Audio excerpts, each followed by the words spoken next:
Bereshis bor Elokim, Eisa Shemayim V'Soretz. Literally, it means in the beginning God created heaven and earth.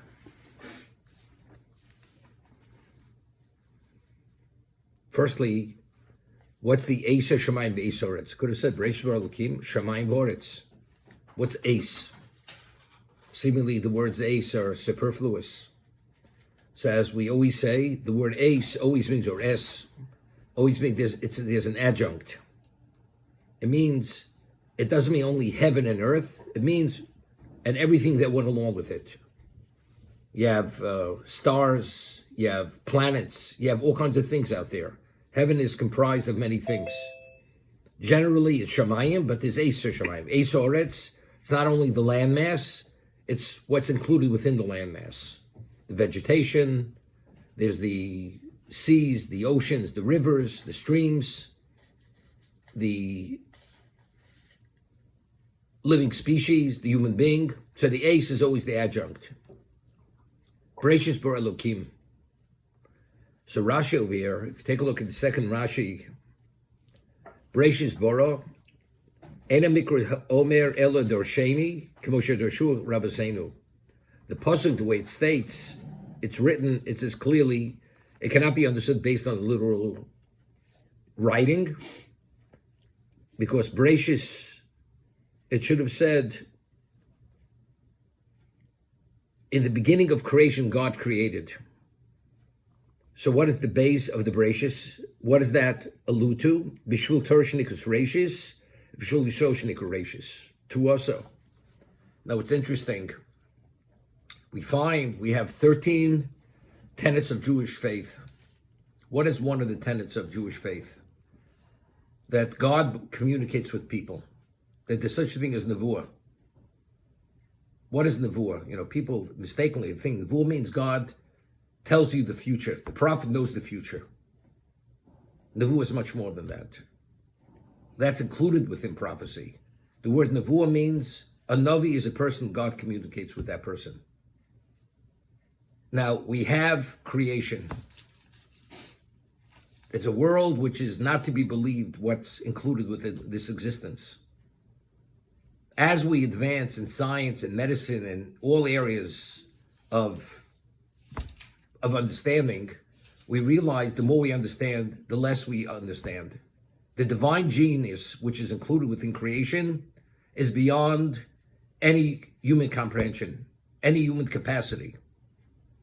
That's what it is. Now, what's the objective of this existence? Why did God create this existence? Unless God somehow communicated that to someone, how do you figure it out? There's literally, it borders on the infinite. You could come out infinite reasons why why this existence, how it came about. And it's a level of confusion. You'd say, you know something? There's so many contradictions that unless you understand, it doesn't make sense. So how are you supposed to know what this existence is all about? If actually there is a creator, how are we supposed to know there is a creator? It's more difficult than finding a needle in a haystack at the most minimal level. It's impossible to figure it out. The only way you can know why God created this, that there is a God, or that God created this existence, is only because God communicated to the human being, to the human species, firstly, that he's God, and secondly, that he created this existence and why he created it. Therefore, prophecy is such a fundamental principle in existence.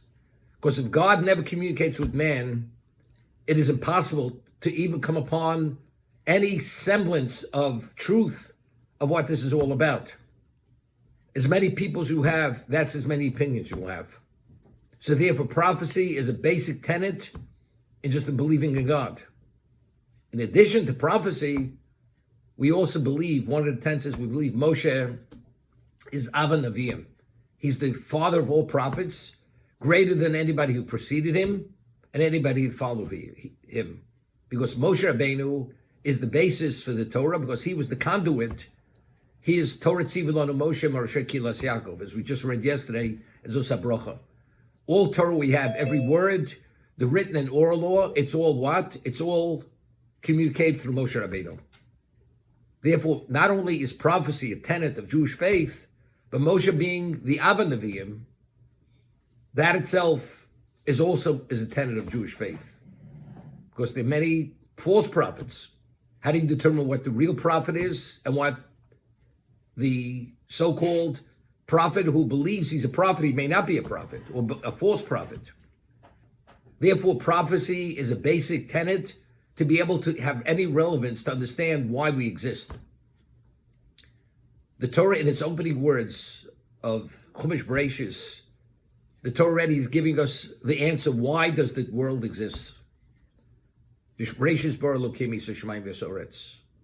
And Rashi himself, the second Rashi, cites the Midrash. The base is Bishvil HaTorah shenikras Bereshis, Darko. The setting of existence, every aspect of existence, it was created as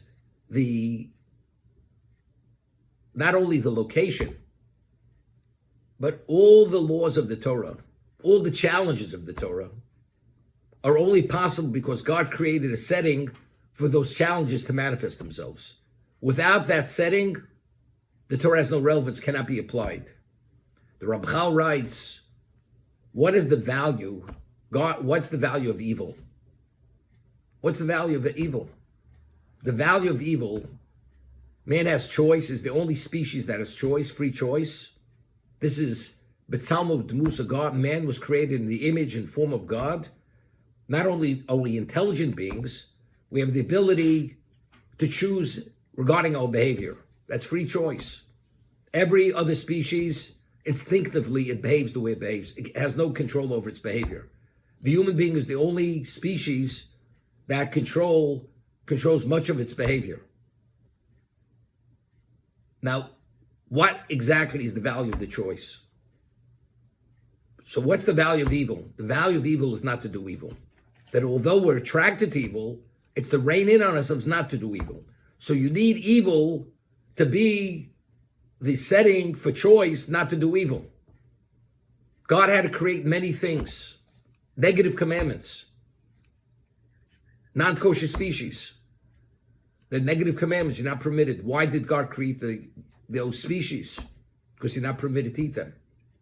There are multiple other reasons which have relevance to the Torah. Whether it's the laws of contamination, certain species contaminate, they contaminate various levels, whatever it may be. So Chazal tell us, before you build a building, what do you have? You have a blueprint. The architect creates a blueprint, and the structure is based on that blueprint. What is the blueprint of existence? The blueprint of existence, the Midrash tells us, is Stalko Baraisa Borealma, Aramaic words. God looked into the Torah, and he created the world. The Torah itself is the blueprint for existence. Because anything that does exist, it's only because it has relevance to the Torah itself. So the blueprint of existence is the Torah. So if the blueprint of the Torah, of the world of existence, creation, is the Torah, that means, as in the Torah, there's nothing superfluous in the Torah. In existence, there's nothing superfluous in existence. Every aspect of existence, whatever does exist, it only exists because it's part of the blueprint of the Torah, because it has relevance to the Torah itself in its totality. That's the understanding. It's the blueprint. This is the Midrash. Istalko Boraisa Borealma. God looked into Torah and created the world itself. And what was the objective of that blueprint? Bereshis bara Elokim. So Rashi says, Bishul Torah shenikras Reishis Darko. For the sake of Torah that's considered, cites a verse in Mishlei, Reishis Darko, the first of his path, Ubishul Yisrael shenikras Reishis Tuaso. And the Jewish people who are referred to also in Mishlei, Reishis, they're the choicest of the grain. It's interesting. Reishis Tuaso. The Gemara tells us that it's important for a person to eat grain for breakfast, wheat bread for breakfast. It's called Pas Shachris. Why? because grain itself is essential to activate the various functions of the brain. In the morning, which we grew up, you say breakfast was always the most important meal of the day. To eat a proper breakfast. So the Gemara says Pashachris is crucial. So there's a famous word we mentioned in the past of the Maharal of Prague, that we find that the Korban Omer, the sacrifice of the Omer, which permitted the new grain to be eaten by the commoner, it was barley grain. It was a mincha, it was a meal offering made of barley, and that was brought on the second day of Pesach. On Shavuos, there was a mincha, a meal offering that was brought of wheat. It was called Shtei Alechem, the two loaves. Okay, now, there are only two meal offerings that are brought of barley. The Omer offering and the Mincha Sota. If a woman is a suspected adulteress and she claims she's innocent, so she has to bring, it's only why she's suspected adulteress, because the husband forewarned her not to sequester herself with a certain man. She defied his warning, and she sequestered herself long enough, this question whether she committed adultery. So she has to bring a Mincha Sota, the meal offering of the Sota. It's comprised of barley. So the Maharal of Prague says, why? So the Mishnah says, why does the Sota bring a mincha, the meal offering made of barley? Because barley is Michael Behema. It's animal fodder. Because her behavior as a married woman is unacceptable, even if she didn't commit adultery. How does a married woman go and sequester herself with a man, especially after being forewarned by the husband not to? Because he suspects something may be going on. Now, when we left Egypt, what was our level of spirituality? We were holding the 49th level of impurity. We were totally devoid of spirituality. So what was our context of function? Like a totally physical being, almost no trace of spirituality, like an animal. In 50 days, every day we advanced. On Shavuos, we reached the pinnacle of our spirituality. We achieved the level of Odom. We were reclassified as Odom. Atem Kruyim Odom. This is the spiritual being. The person who has the full capacity to function at every level of spirituality. What is Machal Odom? What is Adam? What is the human being? What's his fare? His fare is grain.